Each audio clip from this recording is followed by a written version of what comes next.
T3 T3 Media. So if you don't mind, Amy, do you have the first topic of the day? Of course. Coming up, our first topic, and why is that trending? Marvel Studios has cast its first on-screen Muslim superhero, the character of Kamala Khan, aka Ms. Marvel. According to Deadline, the Pakistani-American teenage hero will be played by newcomer Iman Vellani, an 18-year-old actor from Canada. The character of Kamala Khan is a 16-year-old from New Jersey who discovers she has shape-shifting and super healing powers. She was introduced in Marvel Comics in 2014 as the first Muslim superhero to star in her own titled series. Khan will get her own Disney Plus series and also appear in future Marvel movies, according to Marvel Studios chief Kevin Feige, who has overseen the comic studio's expansion into a global behemoth since 2008. Vellani as Khan will become part of a new wave of MCU superheroes, a more diverse group than the most recent crew of Avengers. And Ms. Marvel is scheduled to release on Disney Plus in 2021. So, Sean, I'll start with you. Have you already covered this on your channel? The new casting that's happening on Disney Plus? Literally while I was doing my podcast last week, we were live talking about whatever it was actually probably talking about movie delays because that's really all we're talking about these days. We're in the middle of talking about the latest movie delays, and then the chat just lights up like they cast Miss Marvel. And so it was like one of those ones of, looks like we've got some new movie news coming or TV news coming in. And so we covered it just in that context of as it was popping up. I just pulled up the article, couldn't even read what you were able to read because I literally was just looking for whatever the first thing was that was there that could give me a name. So all we said was her name and newcomer. So that's where I was at the time I covered it. I don't have the deepest take on this one because I've never read a Miss Marvel comic. My experience with her is from the new game that came out a month ago. And she's basically the lead character for the Avengers game. Right. That just came out, and you right, can follow. From what I can tell, the game is based on from her perspective, right? Yeah. Have either one of you played it? No, not yet.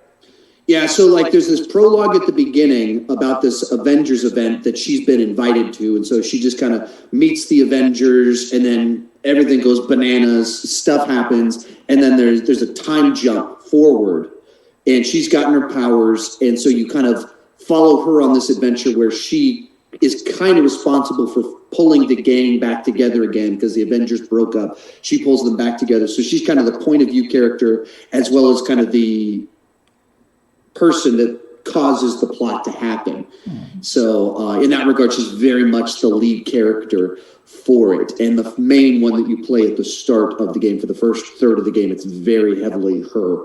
That's my experience with the character since I've never read her and she hasn't, obviously been in the movies as of this point in time. And then because the actress is a newcomer, it's tough to even say, was she good for this part? Why? But I know because I wasn't in the casting calls. But what I do know is that up to this point in time, the MCU's been great with their casting. Right. So many of these, it's just tough to think who else would play these parts because they're so good at this game. And therefore, whoever they picked, I don't trust them. Yeah.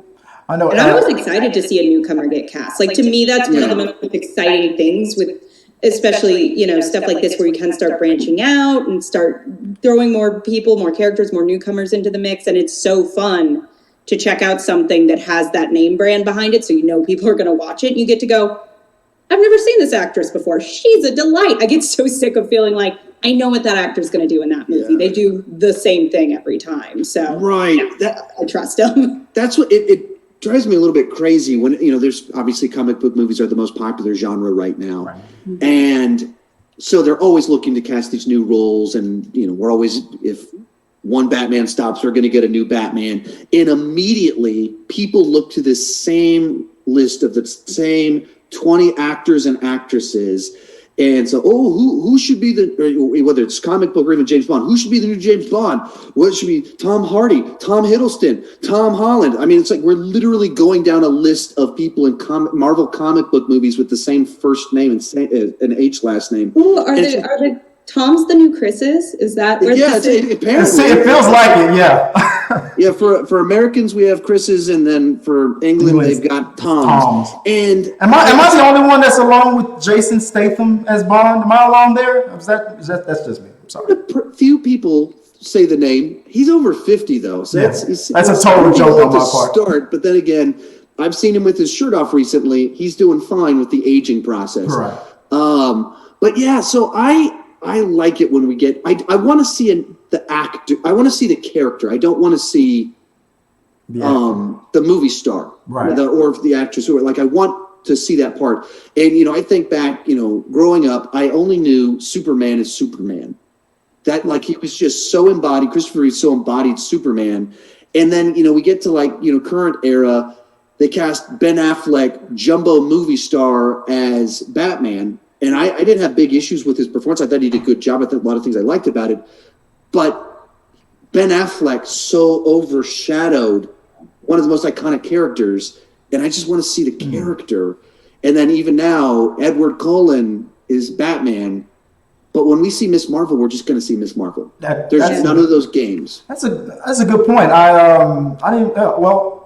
I thought the same thing when I saw the name. I thought, okay, let me look this person up. I've never heard of her.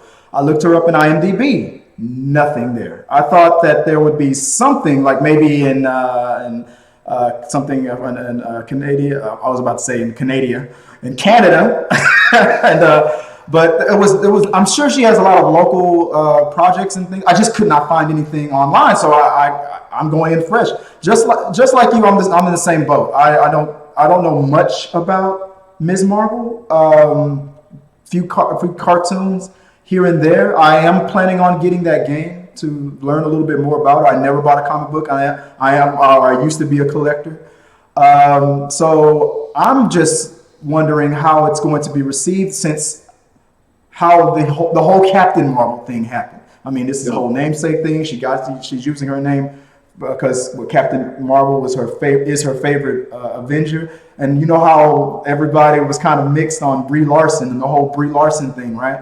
I talk about that a lot here on this channel, about how I feel. I'm a fan of that movie. I don't jump into the whole just bashing on Brie Larson just because it's cool kind of a thing. So I'm curious how this is going to be received. I have a feeling that it's going to be very well received because I agree with you. That's probably one of the things that people were a little bit turned off of, besides the whole interview thing that Brie Larson went through. But her name was so big; she just had that Oscar and things like that. I'm wondering if Brie Larson was a newcomer. Maybe it would have been well received, better received. So I'm thinking a newcomer actress, a newcomer story for a lot of people, right. I think, and a little bit. I think there's something good about that. I think the TV shows give you a nice amount of space to sort of find what you're doing. Like I personally, I think generally prefer the Marvel TV shows almost to the movies in a lot of cases. And then the fact that it feels like the MCU sort of is having this turnover of like, this is the next phase. It's not quite like you're on top of all these insane blockbusters and any misstep or anything people don't like is so under the microscope. Right. I feel like I'm hoping people give this some space and let it sort of grow into whatever it is and give her a chance. No, that's a good point. Because it's on Disney Plus, I feel like it's in a better platform for us to grow with her and get to know her. Any other thoughts on that? I appreciate that they're very much experimenting with Phase 4. The criticism of Phase 3 is that it was very safe. It was like you kind of knew what everything was going to be by that point in time. A lot of the movies had a template to them. And I love these movies. I love this franchise. And I think they absolutely paid off so much that they worked towards.